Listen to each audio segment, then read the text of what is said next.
It's getting silly. I'm pushing the wrong button again and again. Okay guys, so this is a T5 belt and this is a GT2 belt. So as you can see, there's a big difference.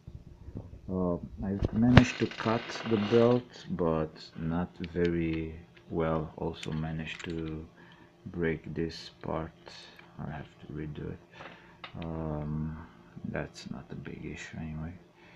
So yeah, as you can see, the belt is on this wheel, and when this wheel spins it can drag. Actually, I'm not sure if oh, it broke. Okay, it worked until now because I only put one pin.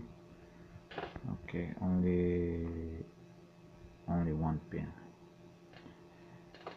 So I have to do a way better jointing, but I need to learn how to actually properly cut the belt so I can actually joint it.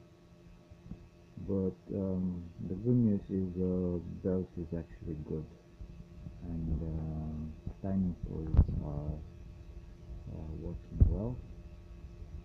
So this is like really great news. I will probably finish this module this weekend, and I might actually do the other one. And well, let's see what will happen. Goodbye for now.